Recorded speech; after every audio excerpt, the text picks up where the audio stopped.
This I will call a quick review video of replacing the power antenna on the 97 4Runner that I'm working on. Actually, what I did is I totally eliminated the power antenna. I disconnected it and pulled the wire out through the dash and took the power unit out from inside the fender. So yeah, sorry, this is not going to be a detailed video on every step of how to do it, but it's going to be a video of some pointers on what it takes to get it done. And yeah, it's going to be winter, the days are short, it's cold out here, so we're just trying to do what we can do to make a helpful video, hopefully. All right, so what I did is, see if I can get a decent shot here.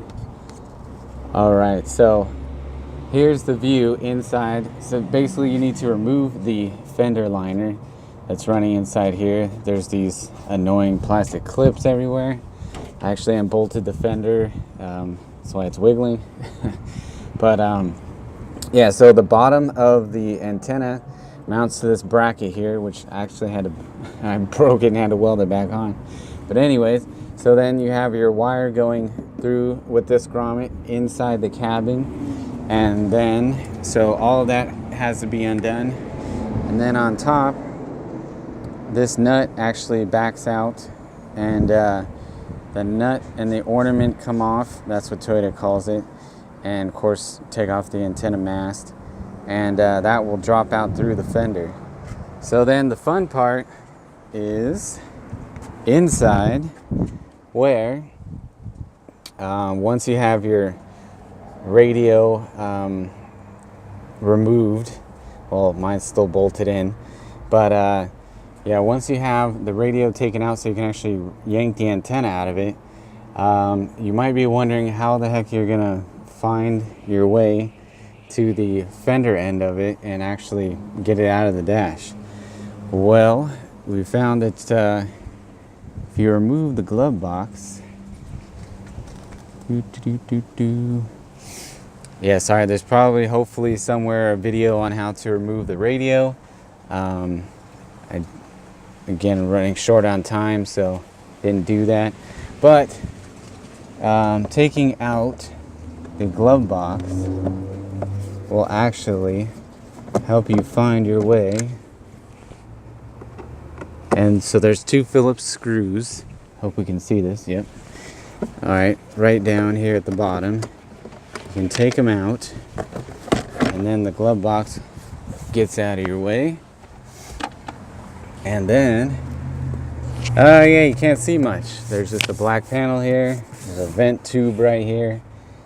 Not getting there quite yet. So then you got some 10mm bolts here. I call them 10 because you use a 10mm socket to get them out. So there's 3 bolts. So we're going to take those out. Okay, speed this up a little.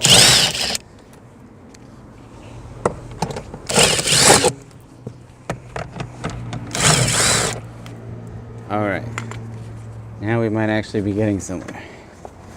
Okay, so once you pull this forward, oh, then you got some other stuff hanging on. So if you look underneath, let's see if we can get a view.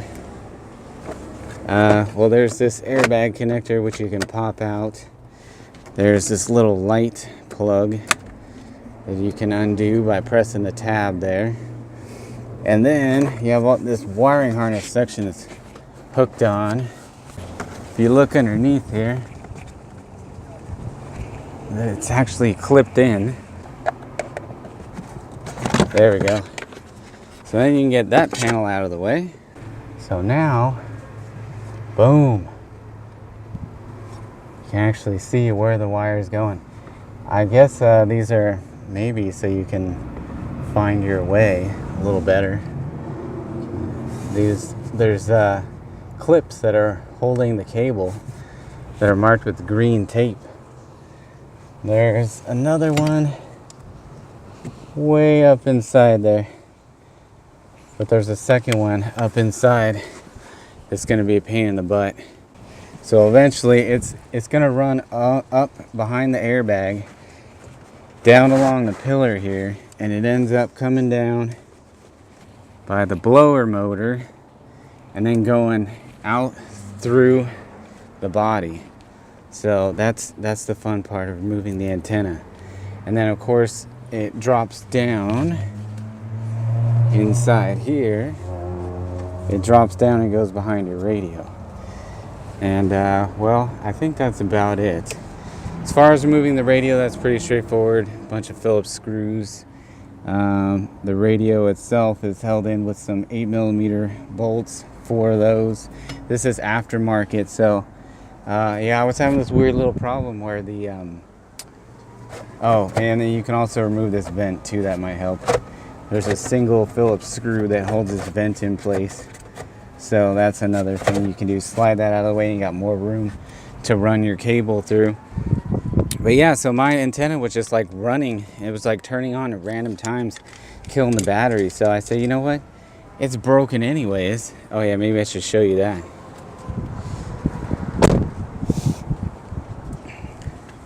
So here's the antenna.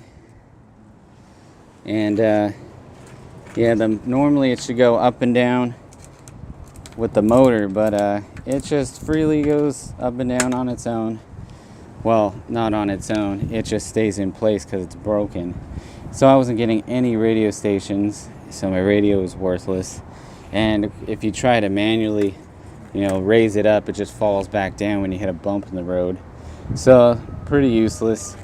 So now I got the regular antenna, and I have the updated version, which you'll find on newer Tacomas and 4Runners. It has this spiral winding on it, which actually helps prevent wind noise.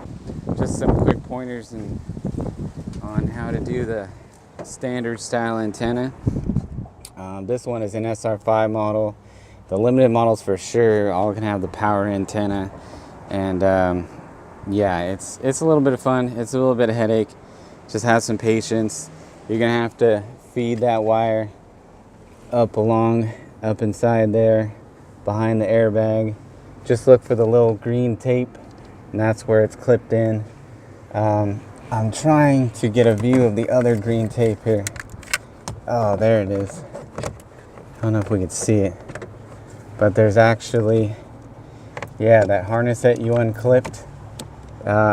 It's right, if you follow that large section of the harness, it actually will lead you to the green tape where it's clipped in.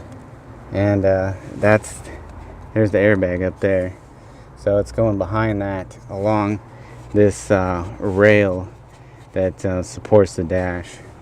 So anyhow, hopefully that information is helpful. And yeah, now I get all the radio stations. I'm much happier.